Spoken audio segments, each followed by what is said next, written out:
ज्ञानाचा महासागर असणाऱ्या विश्वरत्न डॉक्टर बाबासाहेब आंबेडकर यांची नुकतीच या ठिकाणी जयंती झाली। ज्या महामानवाने दिव्याखाली अभ्यास करून जे वंचितांच्या उपेक्षितांच्या घरात या ठिकाणी ज्ञानाचा प्रकाश लावला, त्याच पार्श्वभूमीवर अर्धापूर तालुक्यातील पारडीमळ येथील करण गायकवाड या विद्यार्थ्याने महाराष्ट्र लोकसेवा आयोगाच्या परीक्षेत घवघवीत असं यश मिळवलेलं आहे।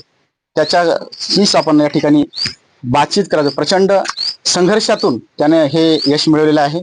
वडिलाचे छत्रही हरवलेले असताना आणि स्वतः डोळ्यानेही अपंग असताना अशा या विद्यार्थ्याने हे संघर्षमय यश कसे मिळवले आहे, हा संघर्षाचा प्रवास करण नेमका कसा होता?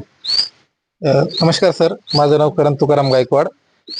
सर, माझं जो प्राथमिक शिक्षण आहे हे माझ्या गावातच झालं सर। 1ली ते 4थी पर्यंत मी इथे शिकलो। त्याच्यानंतर 5वी ते 6वी राजाबाई हायस्कूलमध्ये शिकलो। त्याच्यानंतर सर माझ्या आत्याची मुलगी आहे पालमला, त्या ठिकाणी मला माझ्या पप्पांना टाकलं सर। तर मी तिथं 7वी पर्यंत एक पालमला होतो, ममता शाळा म्हणून इथं, त्या ठिकाणी होतो। त्याच्यानंतर 8वी ते 10वी मी आश्रमशाळेत शिकलो सर। अनुदानित आदिवासी आश्रमशाळा होती, तिथं शिकलो। 10वी उत्तीर्ण झाल्याच्या नंतर सर मी 11वी 12वी हे बनवस म्हणून माळेगाव पाशी बनवस म्हणून गाव आहे सर, पालम तालुक्यात। तर तिथं मी ऍडमिशन गुरु गोविंद सिंगजी पत्रकारिता महाविद्यालयात केलं सर। मी काय माझं ग्रॅज्युएशन वगैरे असं रेग्युलर केलं नाही, काही नाही सर। मी 12वीच्या नंतर म्हणजे असे कामं वगैरे केले, खूप कामं केले। वाड्याचे कामं असतील, केळ्याच्या गाड्या भरणं असतील, प्रत्येक कामं सर जे हाताला लागलं ते काम केले। 3 वर्ष म्हणजे 3-4 वर्ष कामच केले सर। 2022ला माझं ग्रॅज्युएशन कंप्लीट झालं। म्हणजे 16 जानेवारी 2022ला माझ्या वडिलांचं निधन झालं सर। आणि त्याच्यानंतर मे आणि जून मध्ये रिझल्ट आला सर याचा डिग्रीचा, ग्रॅज्युएशनचा। तर माझं ग्रॅज्युएशन उत्तीर्ण झालो सर। ग्रॅज्युएशन उत्तीर्ण झाल्याच्या नंतर मग 1 वर्ष तरी पण मी कामं वगैरेच केले सर। मी दीपस्तंभासाठी एक दीपस्तंभ फाउंडेशन संस्था आहे जळगावला, जी की दिव्यांग, अनाथ आणि आर्थिकदृष्ट्या मागासलेल्या घटकांसाठी काम करते सर। एक सामाजिक संस्था आहे जी डोनेशनच्या माध्यमातून चालते। 2025ला ग्रुप सी ची फ्री होती। त्याच्यानंतर फ्री झाल्याच्या नंतर मग मी सप्टेंबर महिन्यामध्ये 21 सप्टेंबर 2025ला ही ग्रुप सी ची प्री दिली। ग्रुप सी च्या प्री मध्ये मला जवळपास 220 मार्क होते सर। आणि आमचा म्हणजे कट ऑफ जे शेवटचा मुलगा आहे, ह्या शेवटचा मुलगा जो 210 मार्कावर आहे सर, म्हणजे 210 वर आमचा कट ऑफ लागला सर। आणि त्याच्यामध्ये मग मला असं घवघवीत यश मिळालं। म्हणजे आमच्या जागा होत्या जवळपास 22-23 जागा होत्या सर। त्याच्यामध्ये माझं नाव 17व्या नंबरला आहे, 17व्या नंबरला आहे। मग मी ग्रुप सी ची प्री पण म्हणजे मेन्स पण क्वालिफाय झालो सर।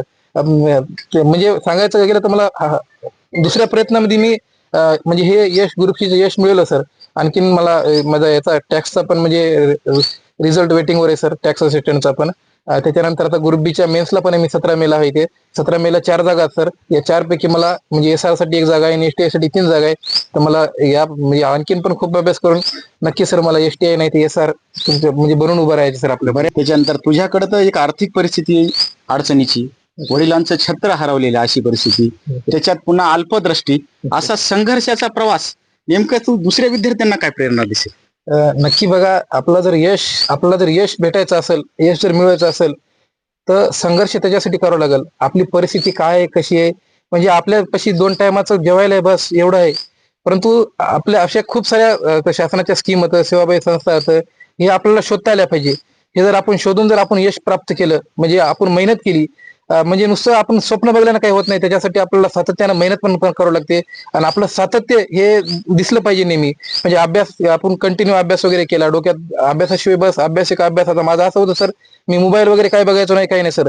डोक्यात फक्त ज्या दिवशी पेपर राहायचा मग 2-3 महिन्यावर 3 महिन्यावर माझा पेपर असल्याच्या नंतर आहे ना, मी मोबाईल बघायचो नाही, काही नाही। म्हणजे मोबाईल माझ्या जवळ राहायचं नाही, काही नाही सर। मोबाईलचा आमचा कंटिन्यू जमा होते आणि सातत्य म्हणजे डोक्यात राहायचं सर, फक्त अभ्यास अभ्यास अभ्यास। मला फक्त परिस्थिती बदलायची होती। माझं जे लहानपणापासून मी जे काम धंदे कष्ट वगैरे केले, मला सगळ्या कष्टाची जाणीव होती सर। त्याच्यामुळे मला आहे ना, म्हणजे खरंच काहीतरी करून दाखवायचं सर। त्याच्यामुळे मी हे छोटंसं यश आता मिळवलं सर। म्हणजे हे माझ्या यशाची खरं तर सुरुवात आहे सर। आणखीन मला खूप यश मिळवायचं, आणखीन खूप मोठं बनायचं सर। आणखीन म्हणजे ग्रुप बी क्लास 1 होईपर्यंत संघर्ष थांबवायचे नाही सर।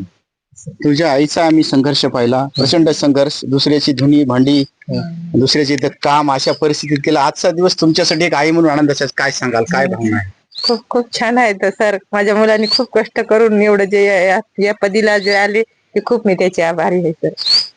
खूप संघर्षातून पाहिला संघर्ष पाहिला सर। दीदीच्या दिदी मी डोळ्यात अश्रू बघायलो, काय सांगशील तुझ्या? कारण की सर म्हणजे बाप नव्हतं तेव्हापासून आमच्या भावानं आम्हाला खूप काही केलं, म्हणजे त्याची जागा सुद्धा घेऊन त्यानं एवढा मोठा हे केलंय, म्हणजे जाग घेऊन आमची शिक्षण हे केलंय, त्याचं खूप गर्व वाटतंय. अशा संघर्षाचा या ठिकाणी इतिहास या कुटुंबाचा आहे. प्रचंड संघर्षातून करणने हे यश मिळवलेलं आहे.